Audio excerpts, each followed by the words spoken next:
Basta kay Sir Rojan, ibang klase. Let's go! Okay, welcome ulit sa ating klase. Sa video na to, pag-uusapan natin ang Article 1166. Dito sa article na to, dinidiscuss ang tungkol sa accessories and accessions. Ano nga bang ibig sabihin ng mga salitang ito at dapat ba nakasulat para ma-demand ni creditor ang accessories tsaka accessions? Tingnan natin. Ready ka na? Sige, start tayo. Let's go! So dito sa Article 1166, connected pa rin ito dun sa obligations to give specific real obligation, no? Specific object.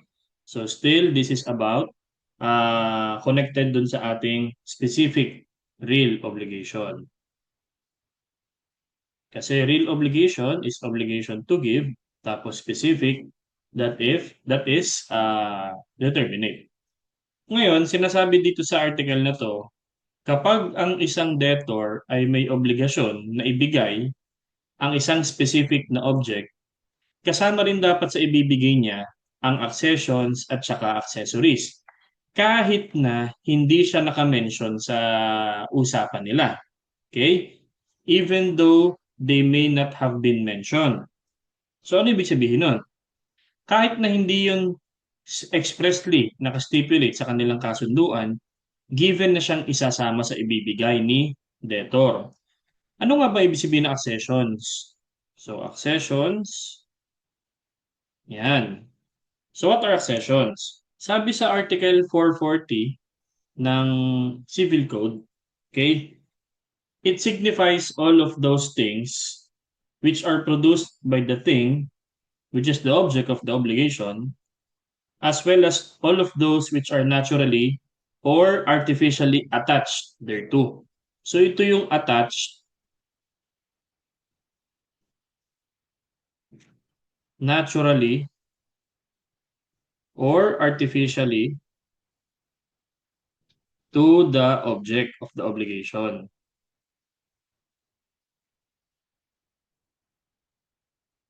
Yan.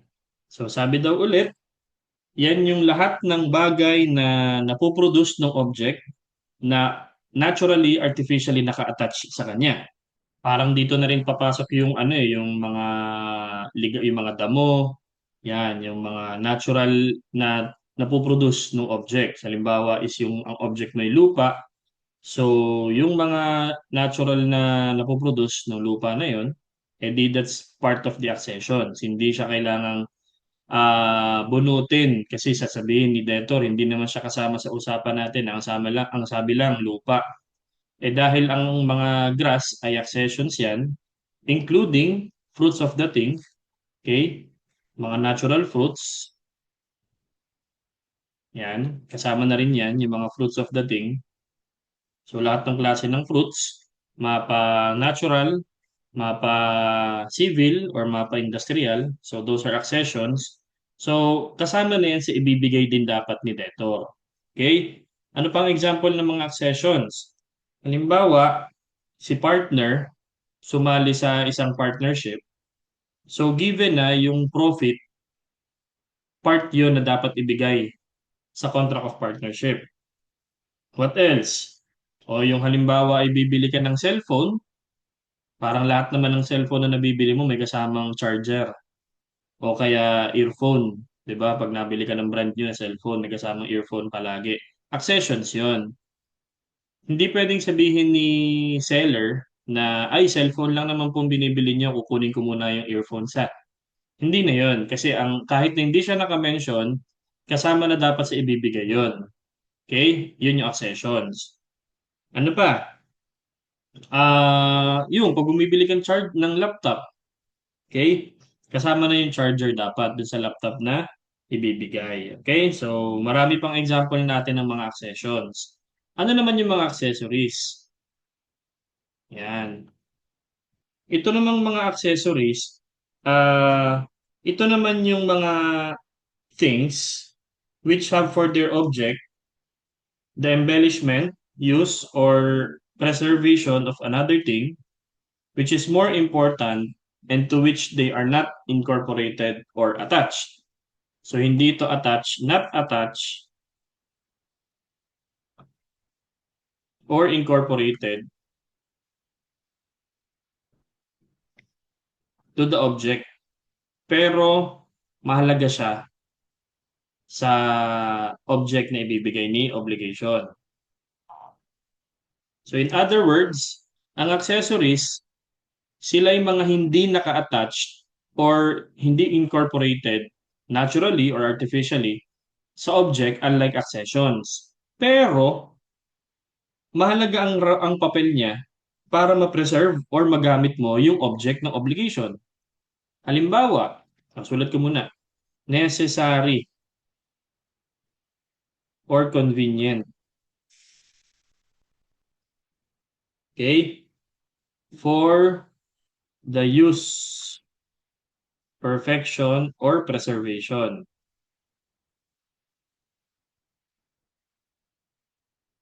of the object.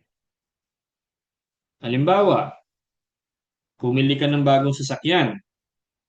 Tapos sabi nung pinagbilan mo ng sasakyan, since ang sabi niyo po, bibili kayo ng sasakyan, yung susi po hindi po namin ibibigay kasi hindi yung kasama sa sinabi ninyo.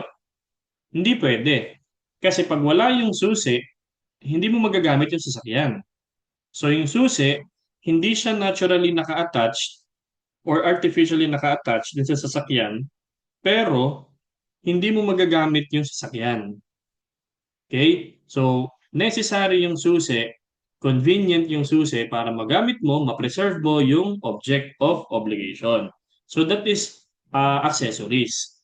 Ang kaibahan niya sa accessions, naturally kasama talaga siya dun sa object na bibilhin mo.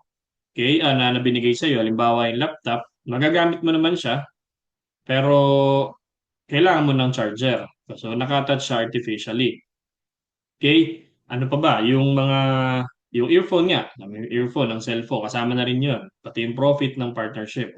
Yung accessories, hindi mo talagang magagamit yung isang bagay or magagamit mo naman, hindi siya convenient pag hindi binigay yung accessories.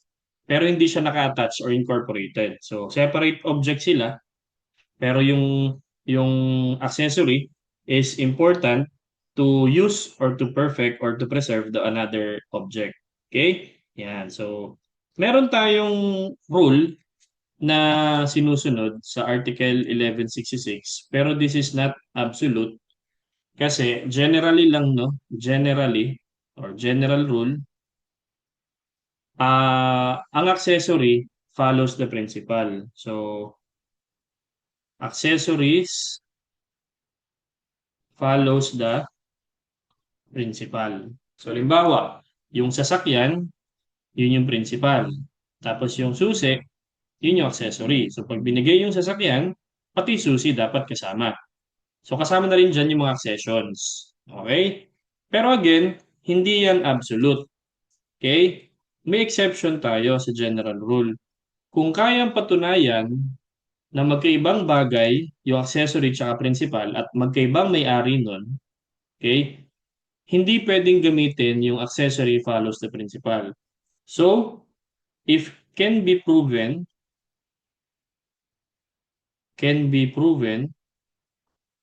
that there are separate ownership,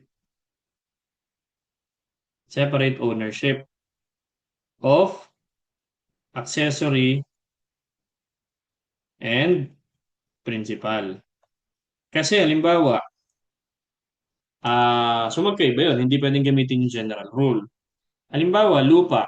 Yung lupa yung object of the obligation. So, yun yung principal. Tapos yung lupa, may nakatayong building. So, ano yun? Industrial. May nakatayong fruit, no? Sa lupa. So, pag ang object ng obligation ay lupa, tapos may nakatayong building, ibig sabihin kung sino may-ari ng lupa, siya rin ang may-ari ng building. So, not all the time. Kung kayang patunayan na may yung ibang may-ari ng building at ibang may-ari ng lupa, then we cannot follow the general rule that accessory follows the principal. Okay? Ayan. So, yun yung gusto nating emphasize dito. No? Pero again, generally, accessory follows the principal. So, yun. Ano pa ang mga example natin ulit ng accessories? Yung halimbawa, yung bracelet ng relo, yung wristwatch. Ba may wristwatch ka, no? Tapos kasama na rin dapat doon yung bracelet. Okay? So, si debtor dapat, again, i-deliver niya yung accessions tsaka accessories kahit na hindi siya nakamention sa usapan ninyo. Okay? Pero pwede namang mag-stipulate. Pwede magkasundo yung dalawa na hindi isasama yung accessions tsaka accessories. Kung naka-state, kung naka-stipulate.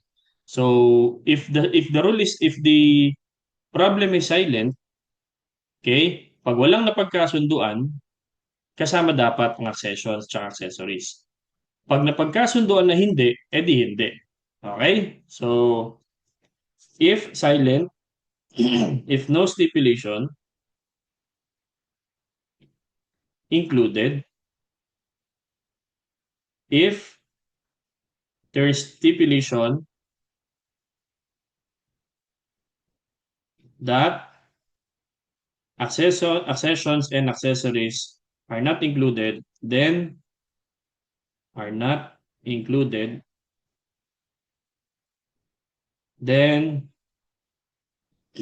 no. Yan. So again, if walang stipulation, isasama. If may stipulation na hindi isasama, edi wag isama. Okay? So dito nagtatapos ang Article 1166 tungkol sa accessions and accessories. So ulitin nyo lang yung lecture kung sakaling medyo nalito kayo. And I hope may naidagdag ako sa inyong bagong learning. So again, mag-aaral kayo mabuti ha, mag-iingat palagi at laging tatandaan, ibang klase ka. Bye-bye!